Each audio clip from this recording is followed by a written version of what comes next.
Good morning, Illini. I'm Patrick Gazzone. And I'm Taylor Howard. It is Friday, March 12th, and it's great to have you with us. Yes, Taylor, this is our first show together, I think, in 2 years. So in 2 years, that's crazy.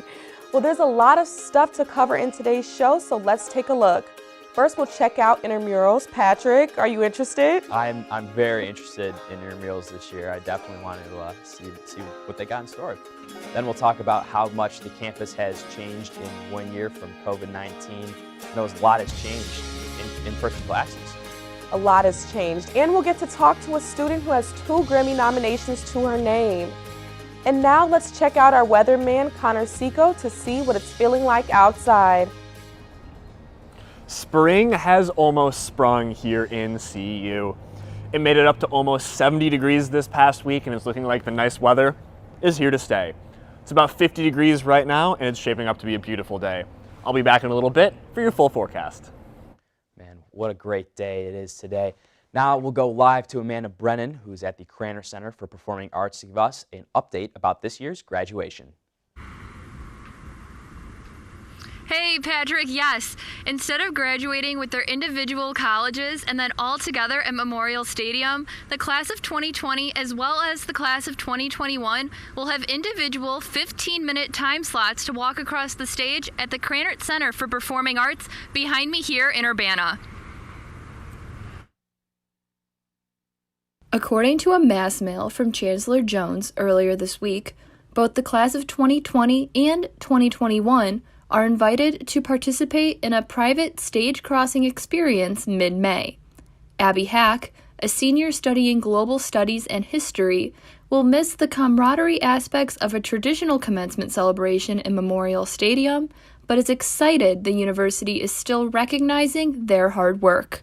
I think with it being in limbo for so long, there was this will they, won't they, will we have a whole ceremony, will there be nothing like the 2020 graduates had? I was really happy that they finally came to some decision, even if it wasn't necessarily what I wanted it fully. Santhan Katragada graduated from U of I last year in computer engineering and feels that this is a great way to celebrate with his parents, even a year later. Personally, I'm not super interested as far as going, but I know that my parents are, so I would sort of do it for them because graduation is sort of experience for my family too, because they've helped me get to where I am. So here's what's important to note. The sign-up links are individualized and will be sent to their student Illinois emails sometime this mid-March. Guests are allowed 2 guests with them inside the facility for their graduation as long as they follow all proper CDC guidelines and, of course, wear a mask. The mass mail also stated that they plan to have an in-person event in Memorial Stadium for the class of 2020 and the class of 2021 as long as it is safe to resume in-person events. Reporting live at the Cranner Center for Performing Arts in Urbana, I'm Amanda Brennan. Back to you in the studio. Yeah, this time last year I found out that I wasn't going to be able to cross the stage, so to know that in my graduate program I get to cross for last year and this year, it's worthwhile, and I'm so excited. Well, in other news, campus recreation has kicked off other sports besides basketball and volleyball. Tennis began this week at the outdoor play fields on 1st and Gregory Avenue. While only students can register for single matches, they still have a chance to go out and play with what they missed in fall. Currently, the tennis season is underway, but students are still able to register if they have open sports. I was just looking for a good way to get a good workout that's not in the gym, and I enjoy being out, and also meeting new people. So I think it's a great opportunity to do that. And if you are interested in participating in intramurals, look out for soccer shootouts, swim meet, and running coming up next. And you can also have Patrick on your team. Yeah, I tried signing up for volleyball, but unfortunately I ran out of time, so I couldn't do that. So there's plenty of other sports, though, luckily for me, to look into. Maybe you've seen it or haven't noticed it yet, but the university has some new trash cans around campus. Last week we announced the new disposable mask recycling bins on campus. This week they also added some new trash cans around campus. Some of them are located around the main quad and along Armory Avenue. Are you into tech? Why not check out the Center for innovation in teaching and learning. The CITL is a tech hub, innovation studio, and virtual reality lab. Students can make 3D prints, experience a high-tech learning classroom, or test out VR experience. In order to visit the CITL, then make sure you have a reservation. And be sure to follow all COVID-19 protocols, wear a mask, and save a recent negative COVID test. Last week, the university sent out a mass mail to students saying that they are confident that there will be more in-person classes for the upcoming fall semester. Although there will be more in-person classes offered, the university will still follow guidance from the Champaign-Urbana Public Health District, Illinois Department of Public Health, and the Center for Disease Control and Prevention, meaning that the face covering, regular testing, and contact tracing will still be in effect for students looking for the fall 2021 schedule on Monday, April 5th, and registration for classes will begin on Monday, April 19th. That's really exciting. I know I got to get together my what classes I'm going to be taking, but I've taken 3 in-person classes this year. I'm pretty lucky. Yeah, you are pretty lucky. And, speaking of in-person classes and, having to adjust to the new normal, it has been 1 year since everything shut down around us due to COVID-19. With so much change happening to the university in the last year, students have found it pretty difficult to adapt. I talked to a student to hear about the struggle she has gone through. Not being able to be in cultural centers and libraries and facilities like the Union really was a big shock, I think, to the student body overall. It has been nearly 1 year since the university went entirely online due to COVID-19. Keena Preston is one student who struggled to adapt. I was really hurt to learn that I wasn't going to be able to enter the facility again or be among other students again and with my colleagues. So it was really hurtful and a huge adjustment to make. Things did begin to turn around in July when the university announced plans to make the university safer with less interaction. Robert Kaler explained how quickly the plans came together. And so they were working on that. They very quickly, within 6 weeks, came up with their saliva test, which is pretty amazing. The saliva test that was developed by the university has facilitated over 1.5 million tests to date. Sanitization, testing sites, and social distancing was also enforced. Because of the adjustments, Kaler said the university is moving forward with more in-person classes and events next fall. And being very mindful until we can get a critical mass of people vaccinated. And then also doing everything we can to help facilitate vaccinations for students. Even though Preston is graduating this spring, she expressed the importance of students to continue to take precautions seriously. The virus out here that is killing people and harming people and debilitating people. So it is something that we all need to take serious, and I hope that everyone continues to wear their mask and gets vaccinated and has safe practices. While nothing is set in stone, one thing for sure is Kaler wants to encourage Illini students to fight on. We are just so proud of our students, who by and large have done exactly what we've asked them to do and clearly are thinking of not just themselves, but thinking of their classmates, their teachers, everybody who works here. Yeah, interviewing Keena, I definitely empathized with adjusting to online learning. It was very difficult at first, but we prevailed. Yeah, it certainly has been a difficult year, but much of this past year has been spent indoors. Good Morning Illini Sabrina Lee took a closer look at what skills UIUC students picked up during lockdown. 1 year ago, the country went into lockdown, and our world was turned upside down. Suddenly, we were taking classes online, internships were being canceled, and many of us were left wondering, now what? For senior Fatima Castillo, the boredom drove her to pick up her crochet hooks for the first time since she was 11 years old. And I remember being like, this is like halfway through like the summer, so I was like, I'm bored.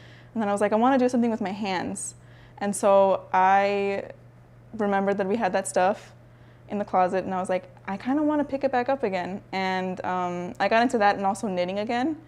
And I was like, I never actually made a garment, like a piece of clothing. I've always made like scarves, literally only scarves.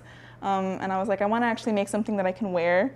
And this was the first thing that I like crocheted for like a piece of clothing, and it was really exciting for me. Crocheting and knitting aren't really my thing. I definitely prefer something sweet. Some people thoroughly enjoyed their time in lockdown. Senior Alexander Bay picked up a number of new hobbies, including DJing, jewelry making, playing chess, and bartending. I'd say that I benefited greatly from lockdown. It did wonders for me. The beginning of quarantine, my friend and I bought a bartending class online for cheap. We found it on Groupon and thought to ourselves, hey, we can't go out to bars anymore, might as well make the most of our time experimenting indoors. When it comes to bartending in the state of Illinois, you have to get a license, or at least you have to take a class that basically tells you, hey, don't let drunk people drive, don't black people out, just, watch out for customers, your do's and don'ts, being a responsible bartender. And I know during lockdown I've had some time to try and play guitar. I've tried picking it up a little bit, but I haven't been able to get it down quite enough yet.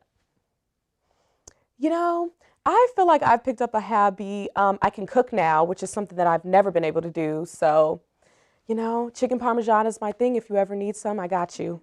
I will be over soon. I promise you that. Alrighty, I'll hold you to it. You can get the ingredients though. You can buy it. Okay, there we go. Well, we've looked at COVID over the past year and how it has affected people. But what about 1 year in the future? GMI's Roberto Giles Sanchez went on the quad and asked students, about what they think the university will look like in 1 year. Good morning, Illini. It's Humberto Giles Sanchez at the University of Illinois, asking students, is the university in a better place this time than it was last year? And will the university be in a much better place this time next year? Let's go find out what they have to say. You think this year the university is doing a lot better than it was last year? Yes and no. I know that they're putting a lot more stringent restrictions this semester, which is good in a sense, and also I think that we're actually doing a lot better this semester in terms of COVID. You think it'll probably be better next year than this year? Oh yeah, definitely. I think they sent out a mass mail the other day, saying that it's probably gonna be more in person next year. I mean, especially with the National Health Services, Dr. Fauci saying everything's probably gonna go back to normal. By the end of the year, I think we're definitely gonna be in a better place. Some students can agree that the university is in a much better place now than it was last year. And they are optimistic that next year, the university will be in an even much better place. It's Humberto Giles Sanchez at the University of Illinois, signing off. When I spoke to the Associate Chancellor, she talked about potential having vaccination sites on campus. So hopefully that will push for having more in-person classes and more in-person events. Patrick, you will be here next year, so what do you anticipate? I'm really excited because it's crazy because I feel like the campus has kind of been almost dead in the past year, and I'm kind of excited to just see people walking to class. It's just something that I kind of took for granted, just how big the school is and how many people it is. So I'm really looking forward to that, walking to class and seeing a lot of people out. During the summer, students activists created a community food pantry. Now there are several all around Champaign. UI7's Mariah Guzman took an inside look at where these pantries originated and the city council meeting that discussed the potential for their removal. They got them some good stuff today. We have fruit cups, good stuff right here. If you're passing through downtown Champaign, you might miss something. It runs off Neal Street this way, North Neal, but we always tell people on Neal Street, off of Chester. Justin Hendricks is one of the co-founders of the various pop-up food pantries around Champaign. With the pantries, we want to fight against food insecurity, especially right now during the pandemic. There's a food desert. So we created this pantry, and we created a lot of noise and attention, and it was fulfilling the community. The idea started with an uneven shelf, and with more support from the community, it turned into a full pantry. And see restock in the shop. Not too long after, Hendricks said the city asked for the pantry's removal. It was then placed on 102 North Neal Street. Champaign council members met on Tuesday night to discuss food insecurity, and the pantries being up to city code were a part of the discussion. One council member shared her thoughts on the usefulness of the meeting. I think that is a very, very wasteful use of city resources and city time. And many members of the Champaign community called in support of keeping the pantries. Should not move any of the pantries or remove them. That shouldn't even be on the table for consideration.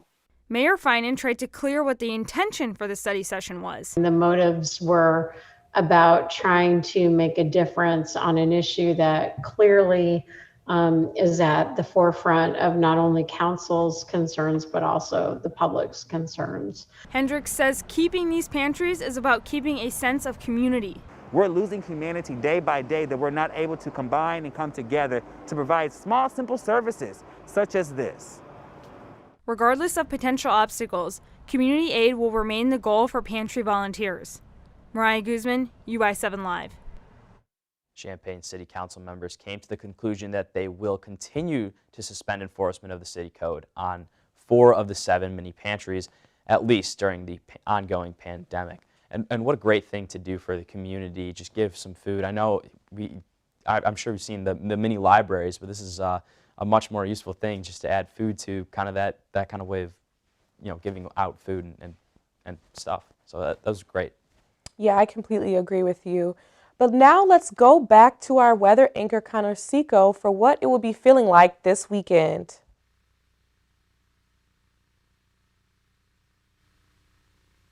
Week that we had, and you're looking for a chance to get outside and do some outdoor activity, it'll be a prime opportunity to do that this weekend. We're looking at partly cloudy skies and mid to high humidities, but it should be pretty comfortable across the board. I figure since it's such a nice weekend, I'd wrap the weather instead of just saying it. Now, this is the weather, just sit right there. I'll tell you all about the temperature up in the air.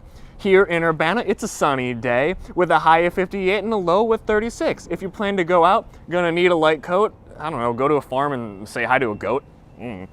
Saturday is looking cloudy, but still pretty nice with a high of 56 and a low of 39. Sunday's feeling glum and a little bit wet, but it's got a high of 55 and a low of 33. Word. Back to you guys. Word. Well, we're going to take a quick break, but coming up next, we're going to go to State Farm Center to hear about the Big Ten basketball tournament, Indianapolis, and a preview for tonight's game.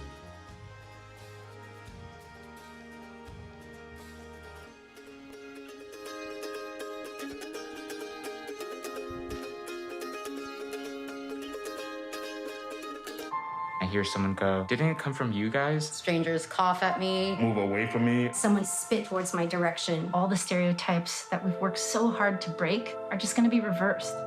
And I won't let that happen. We all have to play our part. I donate my plasma. I've been making masks. We deserve respect as much as everybody else. I'm a firefighter, not a virus. I'm a mask maker, not a virus.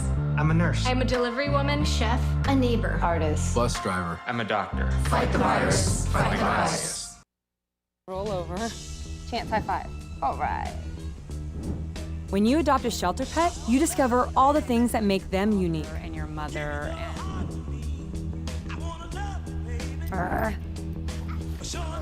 I am totally a hot person. Right, guys? Thanks for being honest.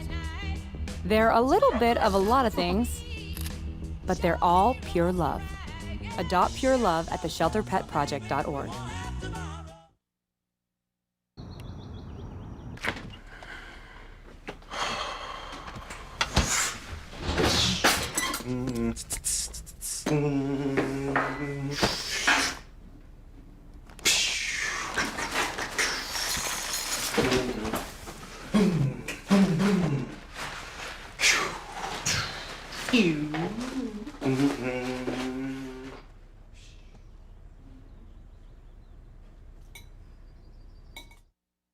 It all can get so out of control. Sometimes you can lose your faith, you can lose your mind, lose your grip, get stripped of your pride till you don't know how you're gonna stay alive.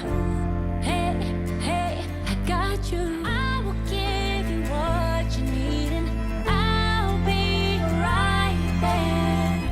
I got you back. I got you.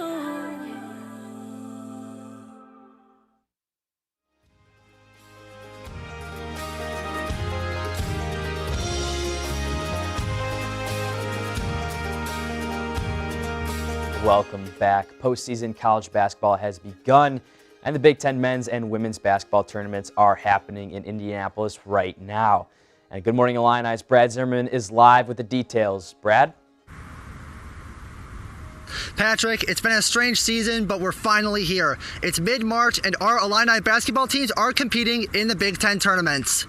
Earlier this week, the 12-seeded Illini women defeated Wisconsin in the opening round of their tournament, but lost to Northwestern in the second round. Their season is unfortunately over, but this was only the second time in the last decade they made it to the second round, so that's worth celebrating. Meanwhile, the 2-seeded Illini men start their postseason tonight against Rutgers at 5:30, and they're ready for a long stay in the state of Indiana. We've been playing for a lot all year, and we've accomplished a great deal. We've got a lot more to go. Regardless of how the team does this weekend in the Big Ten tournament, they are all but guaranteed a spot in March Madness, and I can't wait. Reporting from State Farm Center, I'm Brad Zimmerman. Back to you, Patrick. I'm with you, Brad. It's an exciting time of year here, March in Champaign. Before we take a look at the upcoming Illini Sports Night, the men's basketball team had a send-off yesterday before they traveled to Indianapolis for the big tournament.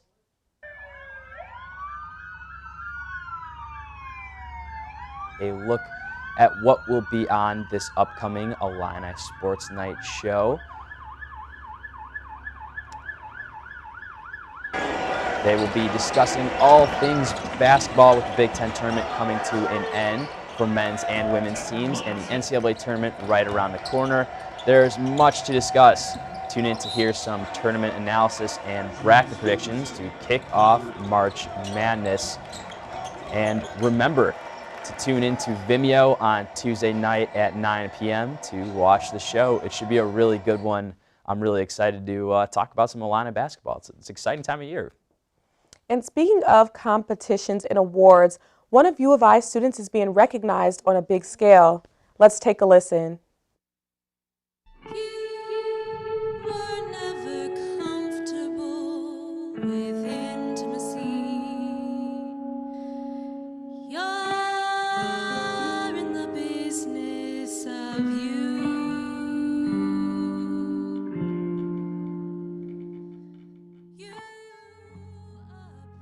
Sophia Bird.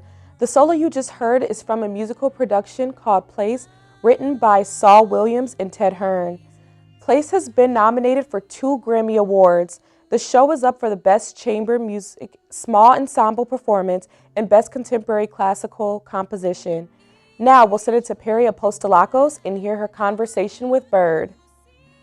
Good morning, Illini. I am here with Sophia Bird today. She is kind enough to be joining us from Urbana. Sophia, how are you doing today? I'm great. How are you? Good. Thank you so much for asking. So Sophia has been involved in a lot of different musical endeavors since she has joined the University of Illinois at Urbana-Champaign, but perhaps one of the most influential or important has been Place, which is about the gentrification of a Brooklyn neighborhood, and it has been nominated for 2 Grammy Awards. Sophia, did you expect Place to garner all this critical acclaim when you first got involved with the project, or was this a surprise to you? I would say maybe it was 75% a surprise, 25%. I mean, every single person involved in the project they're some of the most talented people I've ever gotten the chance to work with, and Ted and Saul really created something beautiful. So I believed in the project. I don't know that I knew that it would get this much recognition, but I knew it was special. So since being in Place, it is a bit heavier of subject matter. It's about the gentrification of a Brooklyn neighborhood. It touches on themes of racism. So how has your worldview maybe changed since becoming involved with the project? Yeah, that's a good question. I have always been pretty politically active. I started organizing protests when I was like 16 in Chicago. So that's always kind of been a focal point for me. I think what made this project different was that Ted, who is a white man, decided to use his platform in a way that people of color, a person of color who is composing, probably couldn't, and used his privilege to share this message with a largely white audience. And I think being able to look out on those faces as I'm singing this masterpiece made me realize that I'm no longer interested in making art that doesn't matter. I really think art that isn't making change and creating a platform to seek out justice is not really worth doing. Definitely. So have you seen some tangible change, or have you maybe had a conversation with an audience member back when you could perform this piece live that made you really think, wow, we've touched people with this project? Yeah, there's this number. I have a very specific memory when we premiered it at BAM Next Wave Festival. There's a song in the show that is called What About My Son? And it has everybody on stage is asking, we're talking about all of these things that happened to your kids, and like they didn't get to see their birthday balloons. But what about my son who can't maybe walk down the street without fear of police brutality? And I made eye contact with this older woman in the audience. She was probably in the third row during this song. And we just had a moment together, and I had to go find her after the show because there was just something in her eyes and we really connected. And it's such a privilege to be able to watch people's minds change and watch their perspective shift because of the art that you're performing. Oh, absolutely, it does. Thank you so much for joining us today, Sophia. Unfortunately, we are out of time, but thank you for sharing your story with us, and congratulations on being involved in Place and being in an ensemble that has been nominated for 2 Grammy Awards, and enjoy the rest of your semester. Thank you so much for joining us. If you want to tune in and see if Place will win, the Grammys will be on this Sunday at 7 p.m. April showers might bring May flowers, but March brought the university some high-tech weather tracking equipment. Good Morning Illini, Scarlett O'Hara has the forecast. In February, the College of Liberal Arts and Sciences announced students studying meteorological phenomena were about to take the research world by storm. Well, the time has come, and so has a fleet of 8 vehicles containing X-band and C-band radars. Training and data collection is already underway for students in the Department of Atmospheric Sciences, where a mobile Doppler radar facility arrived earlier this week. According to the department head Robert Trapp, this is quite an upgrade for students, who may be used to using handheld thermometers and weather balloons for collecting data. Another reason why we're excited about this with the students is that often the students see sort of the final product of data, so data that have been collected by someone else, and they really have no idea how and what went into the data collection. Doppler on Wheels is a sophisticated facility used by meteorologists to track extreme weather patterns like tornadoes and hurricanes. Trapp hopes that in the future, this unique equipment can also be used to educate others outside the school at community events like state fairs. Until then, they will be available for graduate and undergraduates for class use and spontaneous research. Yeah, so we're definitely one of the only universities, especially in the Midwest here, that has a large fleet of mobile radars now. So that's a really exciting, unique opportunity. Students have noted TV shows like Storm Chasers use weather data collected from Dow fleets.